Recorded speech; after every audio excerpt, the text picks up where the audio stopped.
Hey there everyone, Esso here. So this is the first of a weekly series I'm going to be working on and trying to put out a new episode for every Monday from now on, where I write rebuttals to some of the particularly bad takes regarding any subject I come across anywhere on the internet, and either aren't relevant to any of the essays which I feel like working on at the moment, or have been dedicating a large amount of my own thought to personally, and believe that I have an interesting take which needs to be articulated, but rarely ever find situations where noting such arguments would add anything relevant to them. So, kinda like quickies, except here on the back alley we got them aesthetics. Anyway, quite often when reading discussions of ethical philosophy, particularly as it pertains to the question of property ethics, a very common reply against libertarians and others who approach the debate to make a positive case for decentralized exclusive ownership,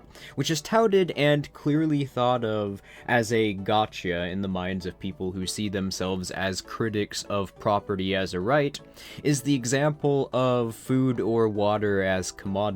which have to be considered political entitlements, because people require food and water in order to continue living. So food and water are necessary to survival, and therefore this is presented as an example of an instance where property being conceived of as a right derived from moral agency fails, because exclusively owning a resource could conceivably deprive someone of their life, and according to the internal reasoning of arguments for self-ownership, would constitute as an act of aggression. So, is this a solid case against property ethics, and particularly the case for exclusive ownership as derived from self-ownership? Well, there's a reason I added all those qualifiers designed to imply that this argument doesn't stand up to scrutiny. There are several problems here. First of all, the means being proposed for how the conclusion is arrived at are internally inconsistent with the asserted conclusion. Specifically, it's a consequentialist case asserting that something is inconsistent as an ethical principle only to provide a conclusion which is fundamentally dependent on the assumed existence of ethical truth claims to be coherent. In other words, exclusive ownership is illegitimate, and it's illegitimate because it's unethical, and because of this, political fiat, i.e. a centralized monopoly on arbitration issuing threats to force people to use resources how they deem fit, has to be the determining factor in whether or not ownership is legitimate in any specific instance. Because it's a truth claim about a definitively justifiable standard derived from consequentialist means, it has the same problem as all consequentialist arguments, which is ironically that there's no necessary explanation being provided for why the specific conclusion in question is true. And therefore you can make the exact same argument in favor of this conclusion, in favor of any other conclusion, and it would carry the exact same explanatory power, that is, none. So, you can make this exact same argument with any commodity for any conclusion, and it would remain exactly the same. I'm entitled to be legislated a bed because I need sleep, and I can't just sleep on the floor because some study found that's unhealthy. I'm entitled to be legislated a car because I can't just walk to the job I want to work at 30 miles from my apartment, which provides a wage I need to pay rent with. Why can't I just get a ride, take the bus, or, God forbid, get a job which isn't 30 miles away from my apartment? Stop asking questions before I make the case for why I'm entitled by legislation to not have my preferences questioned.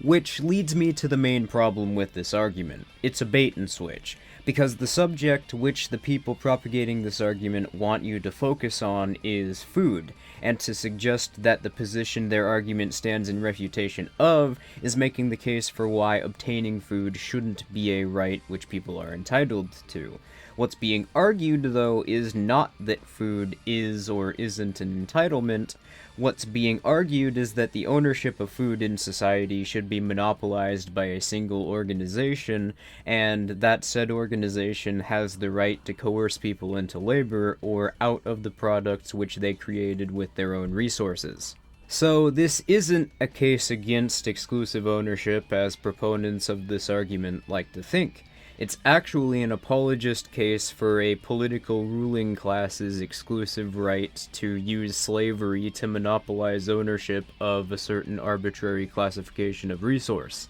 which I don't think that I need to explain the problems with from an ethical perspective. Now, before I go on, I want to bring this up because if I don't, I'm sure someone in the comments probably will, and my point may be missed entirely. It's not possible for a position to stand as a rebuttal to the concept of property. If something is physically tangible and rivalrous, it's scarce. And because scarce resources can be and are acted upon by moral agents, this means that one can't argue that no one owns the resource, because people are obviously acting upon said resources, and at the same time, it can't be owned by everyone because the resource is being acted upon by certain moral agents, and since the said property could only be utilized in a certain number of ways at any given time, the claim of dominion necessarily has to come into question for one moral agent against another.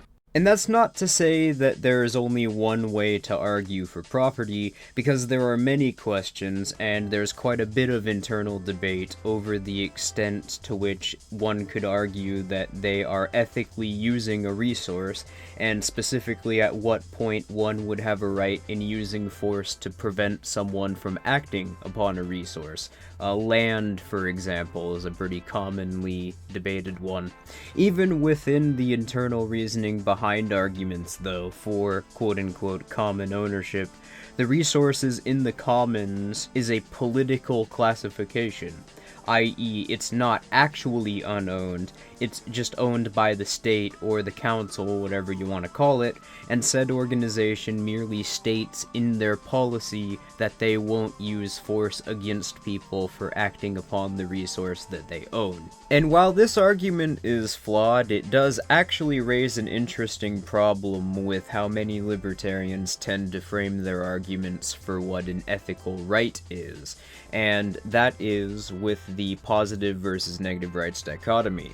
From this framework, it's an argument which asserts that rights are something which you have in the absence of aggression. In other words, rights are something which negate what others can do to you, but don't entitle you to anything external from yourself. So it assumes that resource entitlements are conceptually derived from state privilege, that in the absence of having a legal privilege to have something enforced through coercive means, then you don't have any entitlement to it. And that creates a bit of a problem for property arguments. This dichotomy only works as a concept if what one thinks of property is that it's something which exists because of legislative fiat, not a natural right based on agency, because if the concept of agency is used to explain ethical truths, as it does within the libertarian philosophy, then the products of one's agency are conceived of as rights,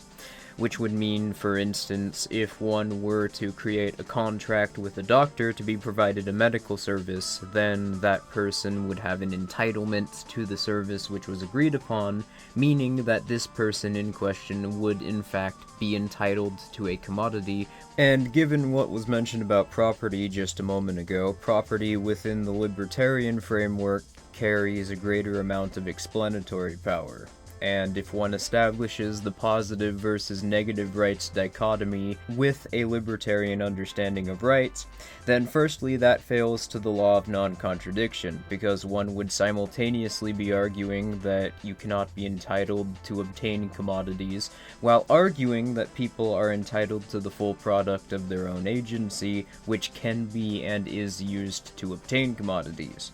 So, secondly, this constructs what I would argue is a false dichotomy, and a false dichotomy which either intentionally or not buys a bit too much into the assumptions made by arguments in the positive for central planning against the decentralized ownership of property, because it asserts that in the absence of the government giving you government cheese, then the only thing you're entitled to is starvation. A more accurate way to characterize this would be the dichotomy between cooperation and coercion, freedom of association versus forced association, or decentralization versus monopoly. Anyway, that's all for this week. I will see you all next time.